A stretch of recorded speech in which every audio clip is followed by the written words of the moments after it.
श्री कृष्ण कहते हैं कि मनुष्य के जीवन में कई सारी प्रतिक्रियाएं होती हैं, जिनमें से एक अहम प्रतिक्रिया और जीवन का महत्वपूर्ण हिस्सा है आलस। आलस एक ऐसी क्रिया है जो हर मनुष्य के साथ होती। दुनिया में शायद ही कोई ऐसा होगा जिसको आलस ना आता। हम ये मान सकते हैं कि जिस इंसान को आलस ना हो वह इंसान साधारण नहीं हो सकता। कई बार मजाक के रूप में हम ये कह भी देते हैं कि इस मिट्टी के बने हो। यदि आलस ने आपको घेर रखा है तो उस काम के फायदे के बारे में सोच जिसको आप आलस के कारण नहीं कर पा रहे। ऐसा करने से आपके अंदर उस काम को करने की इच्छा होगी और आप एक्टिव हो जाएंगे। कई बार किसी बड़े काम को देखकर भी आलस आ जाता है। यदि ऐसा है तो उस काम को टुकड़ों में बांट लें। अब वही कार्य आसान हो जाएगा। पहले एक टुकड़े को पूरा करें, फिर कुछ समय बाद दूसरे को पूरा करें। जैसे जैसे काम पूरा होगा आपका आलस कम होता रहेगा। श्री कृष्ण ने भागवत गीता में कहा है, किसी भी कार्य को लगातार ना करें। ऐसा करने से आपको थकान होगी, आपको आलस घेर लेगा। काम करते हुए बीच बीच में थोड़ा आराम करते रहें। इस तरीके से आलस आपके पास नहीं आएगा और आप अपने काम को आसानी से पूरा कर लेंगे। हर व्यक्ति का एक लक्ष्य होता है। जब भी आप आलस महसूस करें तो तुरंत अपने लक्ष्य को याद करें। ऐसा करने से आप अच्छा महसूस करेंगे और आपका आलस तुरंत चला जाएगा। अगर आपका कोई लक्ष्य नहीं है तो उसे आज ही बनाएं और आलस से दूर भगाएं। यदि आप चाहते हैं कि आलस आपके पास ना आए तो एक समय में एक ही काम करें।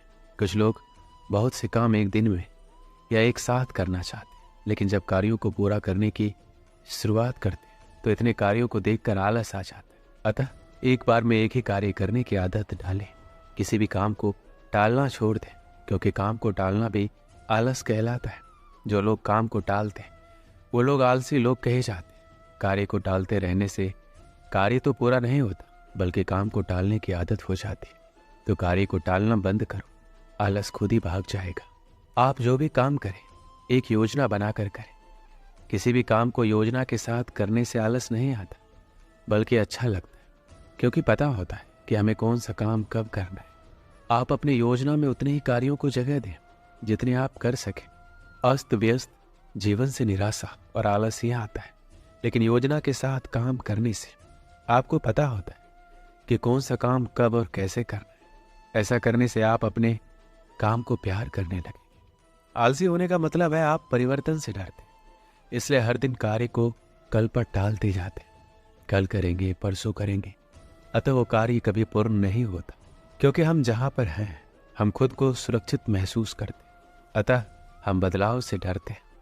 हमें लगता है शायद हम अपनी सुरक्षा को खो देंगे।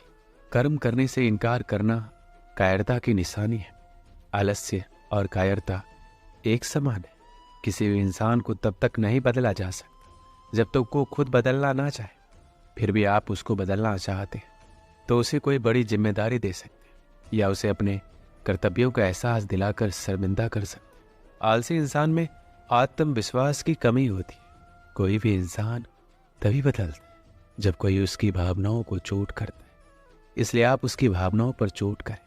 आप उसकी किसी कमजोरी पर वार करके उसके दिल में चिंगारी लगा सकते हैं। जिस इंसान का कोई लक्ष्य नहीं होता वही इंसान आलसी होता है। इसलिए आप उसको कोई सपना दिखाकर उस लक्ष्य को प्राप्त करने के लिए उत्साहित करें। इसलिए सिर्फ मेहनत करना ही जरूरी नहीं है।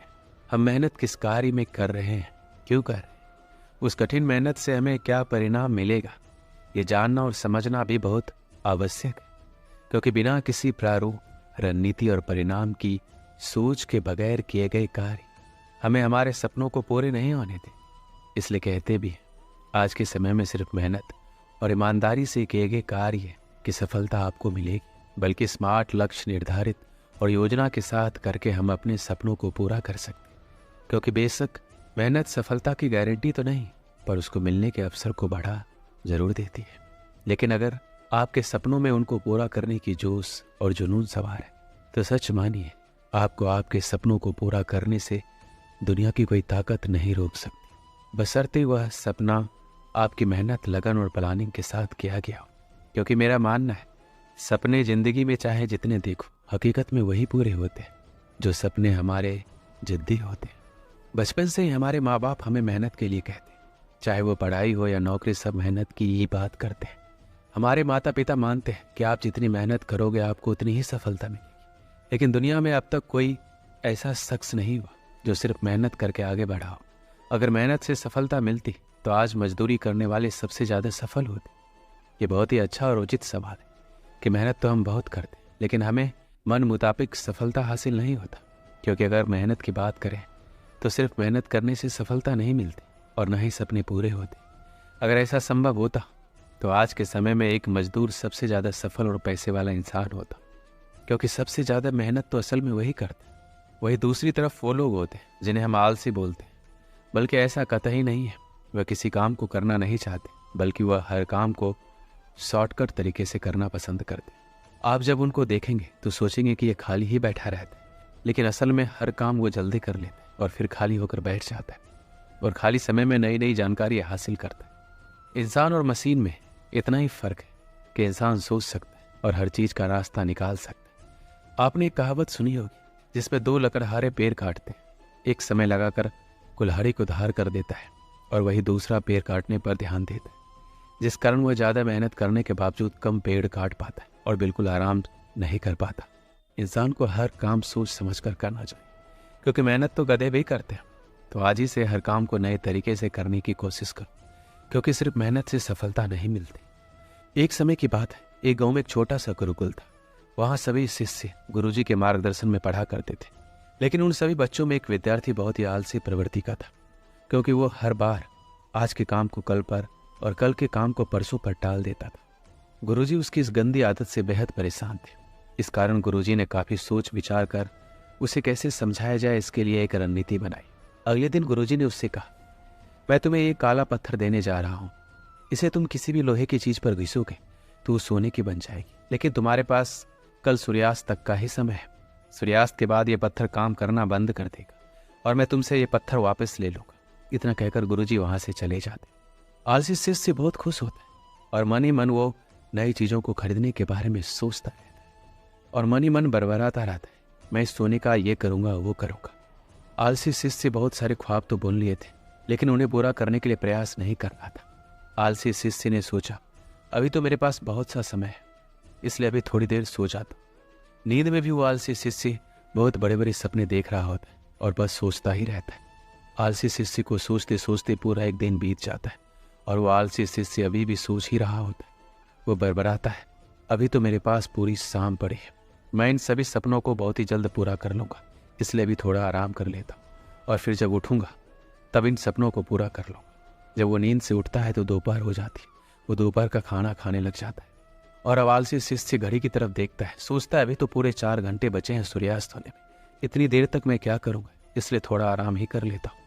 आलसी शिष्य शाम को नींद से उठता है और घड़ी को देखकर दौड़ा दौड़ा बाहर भागता है और लोहे की चीज़ ढूंढने में लग जाता है। लेकिन रास्ते में गुरुजी उससे मिल जाते और उससे वो पत्थर वापस ले लेते और बोलते हैं, अब तुम्हारा समय समाप्त, अब शाम हो चुकी है और सूर्यास्त भी हो गया है। आलसी शिष्य को पछतावा होता है और उसे समय के महत्व का एहसास होता है। इस कहानी से हमें क्या सीख मिलती है? हमारा भी यही हाल है, हम भी आज के काम को कल पर, कल के काम को परसों पर टालते रहते हैं, जिसके कारण वो काम कभी नहीं हो पाता। इसलिए तो कहा गया है कि कल कभी नहीं आता, जो करना है आज ही करो। हमें काम को कल पर नहीं टालना चाहिए। जितने भी सफल लोग इस धरती पर हुए हैं उन्होंने समय का सदुपयोग किया है, इसलिए वो सफल हुए हैं। अगर हमें भी सफल बनना है तो हमें आज में ही जीना होगा। दोस्तों, आशा करते हैं कि आपको यह ज्ञानवर्धक वीडियो पसंद आई होगी।